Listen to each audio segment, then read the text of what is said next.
আগে থেকে স্যাররা যদি জানাতো, এখন একটা ট্রেনি সে কি পরীক্ষা দিবে নাকি সে পরীক্ষা দিবে না, সেটা সম্পূর্ণ আমার ব্যক্তিগত ব্যাপার। যদি আমার কাছে মনে হয় যে না, আমি আমার ট্রেনিং করতে আমার কোনো একটা সদর হাসপাতাল আমাকে হয়তো যেতে হতে পারে, সেখানে কি হবে না হবে আমি জেনে বুঝে আমি পরীক্ষা দিব, ওর আমি পরীক্ষা আমি দিব না।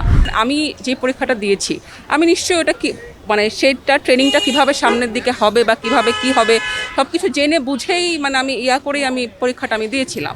এখন কথা হচ্ছে স্যাররা যদি বলেন যে অটোমেশন ভালো, অ্যান্ড ডেফিনেটলি স্যারদের কাছে অবশ্যই স্যারদের যুক্তি আছেন, ওটাকে আমি একদমই যে মানে না করছি আমি আমি সেটাও আমি বলছি না। কিন্তু যে কোনো কিছুরই একটা ট্রেনিং, যেহেতু আমি একটা ট্রেনিংয়ে আসবো, আমি মনে করি এটা আমাদের জানার অবশ্যই দাবি আছে যে আমার যে আমার ট্রেনিংটা কীভাবে কন্ডাক্ট হবে, সেটা কি আমি ঢাকায় করব নাকি আমি ঢাকার বাইরে কোথাও করব। এখন স্যারেরা যেটা বললাম, স্যারেরা অবশ্যই ভালো বুঝেন, স্যাররা এটা সিদ্ধান্ত নিতেই পারে, কিন্তু আগে থেকে স্যাররা যদি জানাতো, এখন একটা ট্রেনি সে কি পরীক্ষা দিবে নাকি সে পরীক্ষা দিবে না, সেটা সম্পূর্ণ আমার ব্যক্তিগত ব্যাপার। এখন জিনিসটা হচ্ছে যে যদি আমার কাছে মনে হয় যে না, আমি আমার ট্রেনিং করতে আমার কোনো একটা সদর হাসপাতাল আমাকে হয়তো যেতে হতে পারে, সেখানে কি হবে না হবে আমি জেনে বুঝে আমি পরীক্ষা দিব, ওর আমি পরীক্ষা আমি দিব না।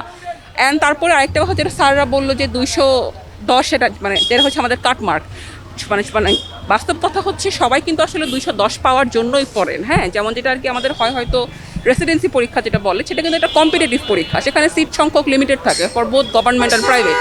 ওখানে স্বাভাবিক, সেখানে আমি হয়তো 6টা-7টা সিটের জন্য আমি লড়ছি। আমাদের কিন্তু এক্সপ্রেস পরীক্ষাটা কিন্তু আমাদের সেটা না, আমাদের হচ্ছে 210 পেয়ে আমাদেরকে পাস করতে হবে।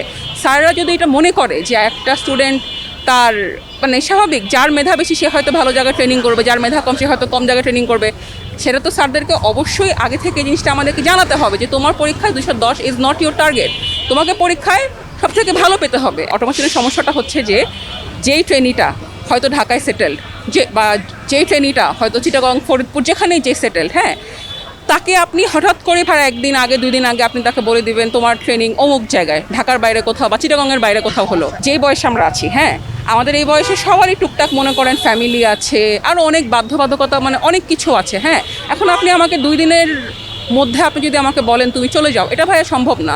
অ্যান্ড যেটা আমি মনে করি যে আমরা ফিমেল হিসাবে তো এটা আমাদের জন্য জিনিসটা আরও কঠিন। এখন ঠিক আছে, আপনি এটা বলতেই পারেন যে আমরা তো শিখতে আসছি, আমাকে তো অবশ্যই সব কিছু আমার মনের মর্জি মতো করে পেলে হবে না, সেটাও ঠিক আছে। কিন্তু কথা হচ্ছে যে কোথায় যাবো, এটা আমরা এখনও কেউই জানি না যে আমরা কোথায় যাবো বা আদৌ কী হবে, নিয়মটা আমরা আসলে প্রপারলি জানি না। তো আমার কাছে মনে হয় জিনিসটা আসলে খুব একটা ঠিক না।